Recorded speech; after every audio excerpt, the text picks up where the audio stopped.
Well, we're at a rather special location today, and we're going to be shooting pigeons. Now, these aren't the feral pigeons that most of you guys are used to seeing all around the world. These are called speckled pigeons, or rock pigeons.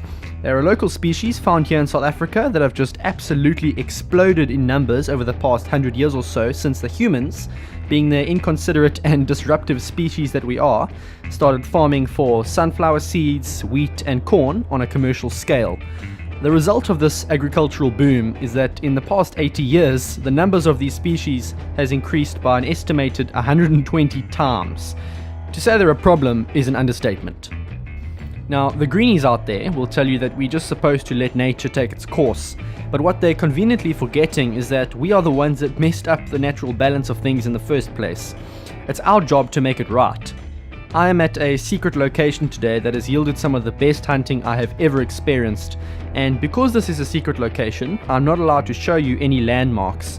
So it's just going to be some simple scope cam shooting today, hope that's alright with you. And I'm going to be using the Daystate Wolverine B-type, simply because the shot count on this rifle is far superior to anything else I have in my arsenal, and that's pretty important when you're taking about 100 shots an hour. So I arrive at the spot just after lunchtime and set out the decoys, and it's not long before the birds start coming in. This is the first bird, about 30 meters away, and you'll see when I take the shot that the wind is actually pumping quite a bit. I'm holding about half a mil dot for this one.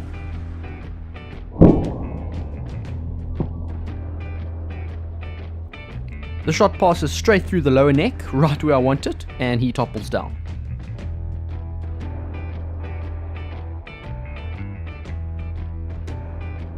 When the wind is blowing strongly like this, the birds tend to face into it, and for that reason, a lot of my opportunities were on birds that were facing away from me. Most people wouldn't risk taking a shot like this, but this rifle is shooting at about 30 foot-pounds. That's more than enough to pass right through the bird, so I just hold 1 mil dot under because of the steep incline, place my shot carefully and pull the trigger.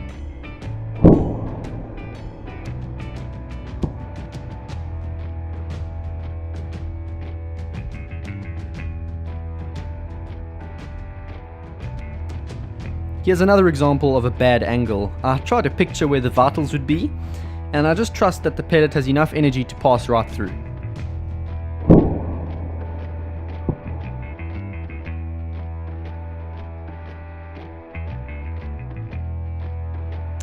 This is my longest shot of the day. It's not very far, but in this wind I was trying to keep things nice and close. Ted always has his matrix bird, and this isn't quite the same thing, but he sure is lucky to get away with this one. That pellet was just a few millimeters away from a perfect neck shot. Here you can see all the plastic decoys laid out and some of the dead birds as well. As the afternoon progresses, the pigeons generally start to get a little braver, and there are more opportunities on the decoys.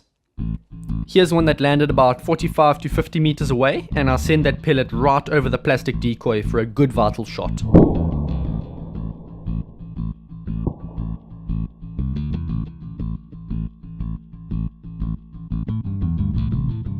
And here's another one, just a little bit closer.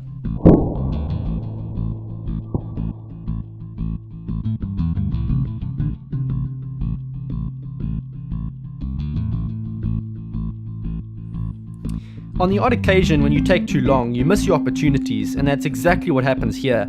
I'm fiddling with my scope trying to get the bird in focus, and by the time I'm ready, he's off.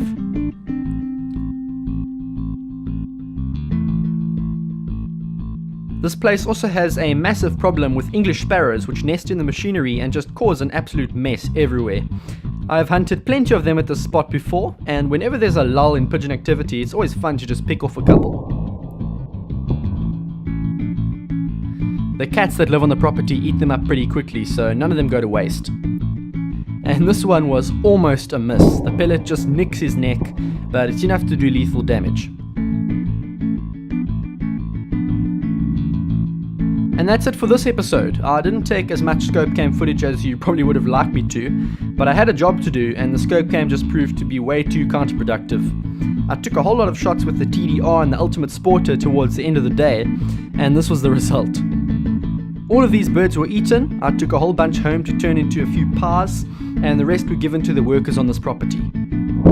The next scope cam hunt will feature some longer shots and some much longer shots. So keep a lookout for those, subscribe to Air Arms Hunting South Africa to stay notified, and I'll see you then. Thanks for watching.